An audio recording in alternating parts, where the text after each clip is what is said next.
दोस्तों, किसी ने सही कहा है कि आवाज ऊंची हो तो कुछ लोग सुनते हैं, लेकिन अगर बात ऊंची हो तो बहुत सारे लोग सुनते हैं। नमस्कार दोस्तों, एक छोटी सी कहानी। ये कहानी एक लड़के की 24 साल का लड़का जो सेठ के यहाँ पर नौकरी करता था। उसके माँ बाप इस दुनिया में नहीं थे। जिंदगी बड़ी परेशानी में चल रही थी। वो जाता था, रोजाना पैसे कमा करके घर आता था, खाना बनाता था, खाता था, सो जाता था। एक दिन उसने देखा कि एक बूढ़ा फकीर अपनी पीठ पर 3 ठेले लेके एक शहर से दूसरे शहर की ओर जा रहा था। वह काफी बूढ़े भी थे और काफी देर से वह यूं ही सफर कर रहे थे, और आखिरकार कुछ दूर और सफर करने के बाद वह चलते चलते थक कर एक पेड़ के नीचे बैठ गए। तभी उनकी नजर एक नौजवान युवक पर पड़ी जो उसी रास्ते से जा रहा था, और वह भी उसी दिशा में जा रहा था जिस दिशा में उन बूढ़े फकीर को जाना था। तभी वह लड़का उन बूढ़े फकीर के पास से होकर गुजरा। इस पर वह फकीर उस लड़के से कहते हैं, सुनो बेटा, क्या तुम मेरी थोड़ी सी मदद कर सकते हो? ये ठेला बहुत भारी है और मैं बूढ़ा हो चुका हूँ। मैं ज्यादा समय तक इनका बोझ नहीं उठा सकता और मैं बहुत थक भी चुका हूँ। तो क्यों ना तुम मेरे एक ठेले को ले लो और मुझे उस दूसरे गांव तक पहुंचा दो। इसके बदले में मैं तुम्हें 3 स्वर्ण मुद्राएं दूंगा। वह लड़का उन फकीर की सारी बातें सुनता है और उन फकीर से कहता है, कोई बात नहीं बाबा, मैं आपकी मदद करने के लिए तैयार हूँ। कहिए आपको कहाँ जाना है? ऐसा कहकर उस लड़के ने उन फकीर का एक ठेला उठा लिया और अपने कंधे पर ले लिया। तभी उस जवान लड़के को यह एहसास हुआ कि यह ठेला तो सचमुच बहुत भारी है। वह लड़का और फकीर दोनों रास्ते में आगे की ओर बढ़ चले। कुछ दूर आगे चलने के बाद देखते ही देखते वह गांव खत्म होने लगा और अब एक सुनसान रास्ता आगे की ओर जा रहा था। वे दोनों अपने मार्ग में मस्त होकर आगे की ओर बढ़ रहे थे। जब भीड़ से पूरी तरह से अलग हो गए तो वह लड़का उन फकीर से कहता है, बाबा, इस ठेले में आखिर ऐसा क्या रखा है जो ये ठेला इतनी वजन है? इस पर वह फकीर आदमी उस लड़के को जवाब देते हुए कहते हैं, कुछ नहीं बेटा, बस इसमें तांबे के कुछ सिक्के भरे हुए हैं, इसी कारण ये ठेले में बहुत वजन है। उन फकीर की यह बात सुनकर वह लड़का मन ही मन सोचने लगा, लगता है ये बाबा जरूर कोई व्यापारी है, तभी तो इतने सारे तांबे के सिक्के लेकर चल रहे हैं। और फिर तभी उसके मन में एक ख्याल आया कि मुझे क्या करना है। मुझे तो खाली यह ठेला दूसरे गांव तक पहुंचा है, बस इतना ही। जैसे ही उसके मन में यह ख्याल आया, उसने तांबे के सिक्कों का वह ख्याल मन से निकाल दिया और अपनी धुन में मस्त होकर वह आगे की ओर चलने लगा। चलते चलते कुछ और समय बीता और वे दोनों एक नदी के किनारे जा पहुंचे। वह लड़का हट्टा कट्टा था और काफी चुस्त और तंदुरुस्त भी था, इसलिए वह बिना सोचे समझे उस नदी में उतर जाता है। किंतु वह फकीर अब भी किनारे पर ही खड़े थे। इस पर वह लड़का उन फकीर से कहता है, क्या हुआ बाबा, चलिए आइए, हमें यह नदी पार करनी होगी, तभी तो हम उस गांव तक पहुंच पाएंगे। इस पर वह फकीर उस लड़के से कहते हैं, मैं जानता हूं बेटा कि हमें यह नदी पार करनी ही होगी, लेकिन जैसा कि तुम जानते हो मैं अब बूढ़ा हो चुका हूं और 2-2 ठेले लेकर मैं यह नदी पार नहीं कर सकता। कहीं मेरा पांव फिसल गया तो क्या होगा? क्या तुम मेरी एक और गठरी ले सकते हो? मैं तुम्हें इसके बदले भी 3 स्वर्ण मुद्राएं दूंगा। इस पर वह लड़का मुस्कुराते हुए उन फकीर से कहता है, बाबा, आप मुझे शर्मिंदा कर रहे हैं। यदि आप मुझे स्वर्ण मुद्राएं ना भी दें तो भी मैं आपका कार्य अवश्य करूंगा। मैं आपको उस दूसरे गांव तक जरूर पहुंचाऊंगा। इस पर वो फकीर मुस्कुराते हुए उस लड़के से कहते हैं, बेटा, तुम तो बड़े ही भले इंसान लगते हो। इतना कहकर उन्होंने वह दूसरी गठरी भी उस लड़के को थमा दी। उस लड़के ने जब वह दूसरी गठरी अपने कंधे पर रखी तो वह गठरी भी उसे बहुत ज्यादा भारी लगी, लेकिन उसने वहां पर कुछ नहीं कहा। जैसे तैसे उन दोनों ने नदी पार की। नदी पार करने के बाद बातों बातों में ही उस लड़के ने उन फकीर से कहा, बाबा, आखिर इस दूसरी गठरी में क्या है? ये गठरी भी बहुत वजन है।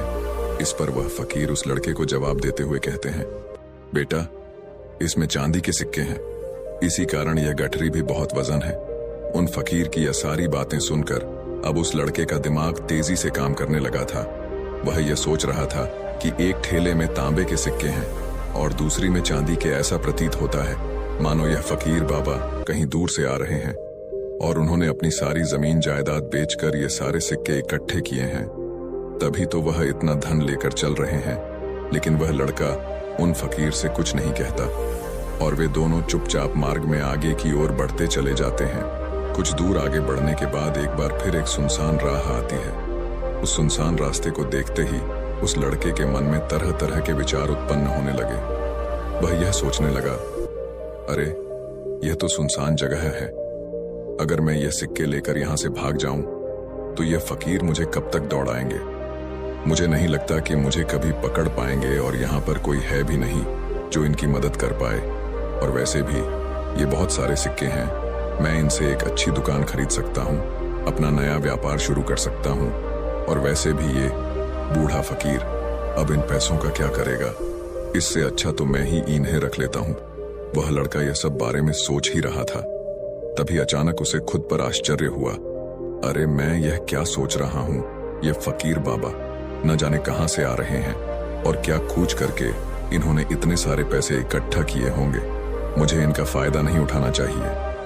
नहीं नहीं, मुझे ऐसा नहीं करना चाहिए। उसने कुछ देर के लिए तो अपने मन के विचारों को काबू कर लिया, लेकिन कुछ देर बाद उसके मन के विचार उस पर देखते ही देखते हावी होने लगे।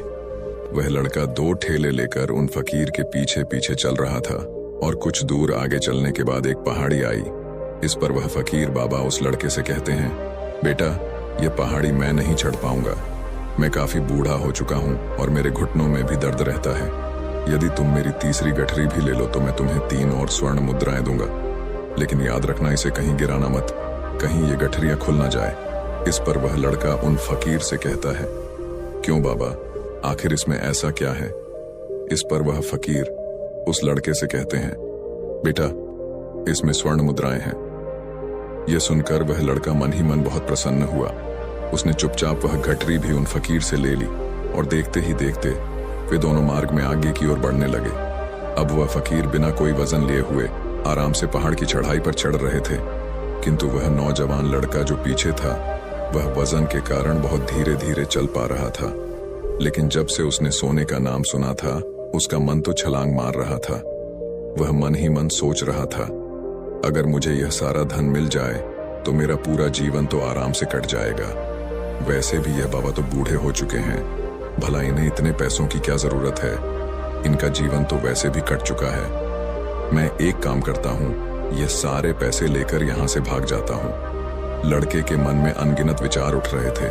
लड़के का मन अब उसकी बुद्धि पर पूरी तरह से हावी हो चुका था और उस लड़के का मन अपनी बात को सही साबित करने के लिए उससे कुछ भी कह रहा था।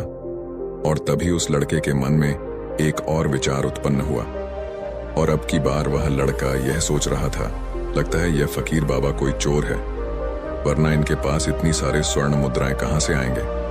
अगर ये कोई व्यापारी होते तो भला ये इस तरह से पैदल यात्रा तो नहीं करते, और अगर इनके पास इतने सारे पैसे थे तो ये कोई ना कोई साधन भी तो अवश्य कर सकते थे। लगता है ये कोई चोर है और चोर से चोरी करने में भला क्या बुराई है। ये सोचता हुआ वह लड़का अब उन फकीर से तेजी से आगे की ओर बढ़ रहा था और देखते देखते वह फकीर से आगे भी निकल चुका था। और वह यह सोच रहा था कि जैसे ही इस पहाड़ की ढलान आएगी मैं तीनों गठरियां लेकर भाग जाऊंगा। इससे ये सारे पैसे मेरे हो जाएंगे और मेरी गरीबी भी हमेशा हमेशा के लिए दूर हो जाएगी। मैं जो चाहूंगा मैं वो कर पाऊंगा, मेरे पास बहुत सारा धन होगा। और देखते देखते वह दोनों पहाड़ की चोटी पर पहुंच गए और अब ढलान का रास्ता शुरू होने वाला था। तभी वह लड़का उन फकीर से नजरें बचाकर वह तीनों गठरियां लेकर भागता हुआ आगे बढ़ गया। अब उसे अपना शरीर बहुत हल्का महसूस हो रहा था, मानो उसे उन तीनों ठेलों का वजन तक न मालूम पड़ रहा हो। काफी दूर दौड़ते दौड़ते किसी तरह से वह अपने आप को बचते बचाते अपने घर पहुंचा। उसकी खुशी का कोई ठिकाना नहीं था। उसने सोचा, क्यों ना मैं जल्दी जल्दी इन गठरियां में से वो सारे पैसे निकाल लूं। यह सोचकर जब उसने गठरियां खोली तो पहली गठरी में उसे लोहे से जंग भरे हुए सिक्के मिले। यह देखकर उसे यकीन नहीं हुआ। इस पर उसने फटाफट दूसरी गठरी भी खोल डाली, उसमें भी उसे लोहे के जंग लगे हुए सिक्के ही निकले। यह सब देखकर वह लड़का बड़ा हैरान था। आखिर यह सब क्या हो रहा है? उन फकीर ने तो मुझसे और ही कुछ कहा था। अब उसने वह सोने वाली गठरी खोली और उसमें भी लोहे के जंग लगे हुए सिक्के ही निकले। यह देखकर वो लड़का बड़ा क्रोधित हुआ। उसने सोचा, उन फकीर ने मुझसे झूठ क्यों कहा? उन्होंने मुझसे ऐसा क्यों कहा कि एक में तांबे के सिक्के हैं, एक में चांदी के और तीसरे में स्वर्ण मुद्राएं हैं? वह यह सब सोच ही रहा था कि तभी उसकी नजर उस थैले में पड़े एक पत्र पर पड़ी। उसने वह पत्र उठाया और उस पत्र में लिखा था, यह पूरा नाटक ईमानदार व्यक्ति की खोज करने के लिए रचा गया है और मैं इस राज्य का राजा हूँ। मेरी कोई संतान नहीं और इसीलिए मैंने यह षड्यंत्र रचा है ताकि मैं अपने राज्य में किसी एक ऐसे ईमानदार व्यक्ति की खोज कर सकूं जो मेरे बाद इस राज्य का राजा बन सके और इस राज्य भार को संभाल सके। और इस राज्य का भार वही संभाल सकता है जो पूरी तरह से ईमानदार हो, जिसके मन में किसी प्रकार का कोई लालच ना हो। इतना पढ़ते ही वह लड़का जोर जोर से चिल्लाने लगा। वह सर पकड़कर बैठ गया। वो यह जानता था कि यदि वह अपने मन के विचारों पर काबू कर लेता तो उसका जीवन संवर सकता है, लेकिन वह अपने मन के विचारों पर काबू नहीं कर पाया। दोस्तों, महात्मा बुद्ध कहते हैं कि मन ही सब कुछ है। आप जो सोचते हैं वही बनते हैं। इसलिए आपका सबसे बड़ा दुश्मन भी आपको उतना नुकसान नहीं पहुंचा सकता जितना कि आपके मन के यह अनियंत्रित विचार पहुंचा सकते हैं। महात्मा बुद्ध कहते हैं, अपने भीतर ध्यान से देखो। हमारे भीतर जो विचार चल रहे हैं वही विचार शब्द बनते हैं और शब्द कर्म के रूप में प्रकट होते हैं। बार बार दोहराने पर कर्म बर्ताव में बदलता है और धीरे धीरे समय के साथ बर्ताव चरित्र में परिवर्तित हो जाता है और यही चरित्र हमारे भाग्य का निर्माण भी करता है। इसलिए हमें हमेशा अपने विचारों के प्रति सजग होना बहुत आवश्यक है। हमें जागरूक होना बहुत आवश्यक है। हमें यह जानना जरूरी है कि हमारे मन में किस प्रकार के विचार आ रहे हैं। आगे महात्मा बुद्ध कहते हैं कि कमजोरी हमेशा छोटे विचार से शुरू होती है।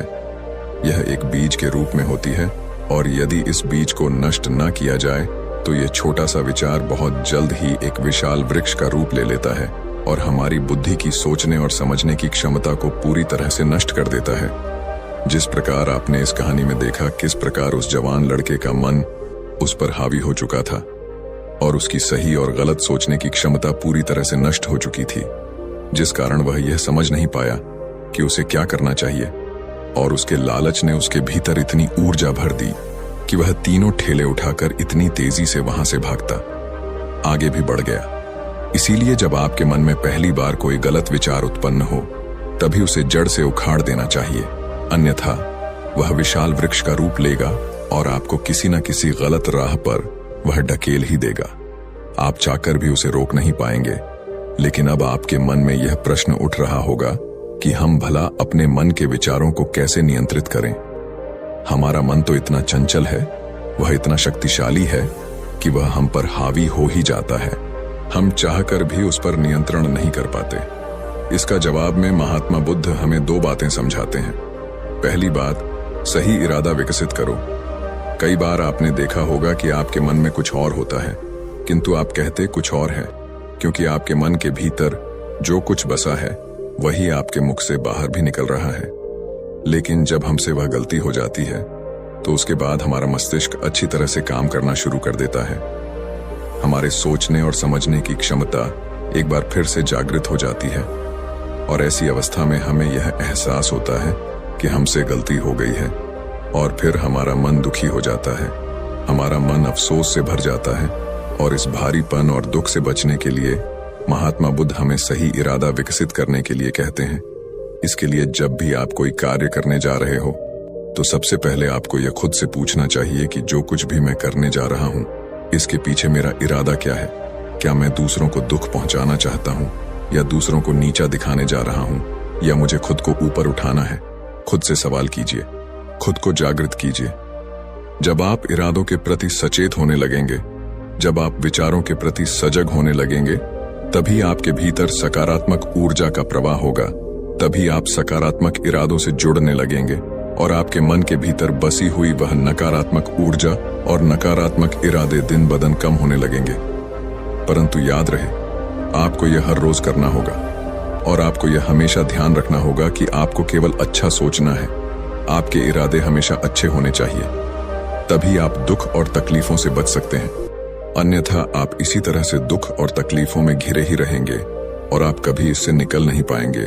दूसरी बात, मन के प्रति सजगता विकसित करो, जिससे आपका मन देखते देखते शांत होगा और आपके मन के भीतर बसी हुई वह नकारात्मक ऊर्जा, नकारात्मक विचार खत्म होने लगेंगे और आप शांति की ओर आगे बढ़ेंगे। और आपको इसके लिए बस इतना ही करना है कि इस पल में जो कुछ भी हो रहा है, आपकी आंखों के सामने, आपके भीतर जो कुछ भी जैसा भी चल रहा है, बस उसे देखते रहना है।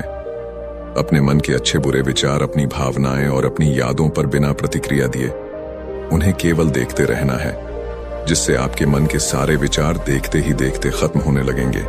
आपका मन खाली होने लगेगा और आप नकारात्मक विचारों से, न सोच से बच सकते हैं और आप इन दुख और तकलीफों से भी दूर रह सकते हैं। इसीलिए महात्मा बुद्ध कहते हैं, जो स्वयं को देखता है वही सबसे बड़ा तपस्वी है। अर्थात जो अपने मन में चल रहे उन विचारों को बिना प्रतिक्रिया दिए हुए केवल देखता है और उन पर कोई भी प्रतिक्रिया नहीं करता, बस उन्हें देखता और समझता है, वास्तविकता में वही मन पर नियंत्रण भी कर सकता है और वही अपना जीवन सुखी और खुशहाली तौर पर जी सकता है। इसलिए यदि आप भी अपने जीवन को सुखी और खुशहाल बनाना चाहते हैं, तो आपको सबसे पहले अपने मन पर नियंत्रण साधना ही होगा, अपने मन को खाली करना ही होगा, अपने मन के विचारों के प्रति आपको सजग होना ही होगा। दोस्तों, उम्मीद है कि आपने आज की इस वीडियो से जरूर कुछ ना कुछ सीखा होगा।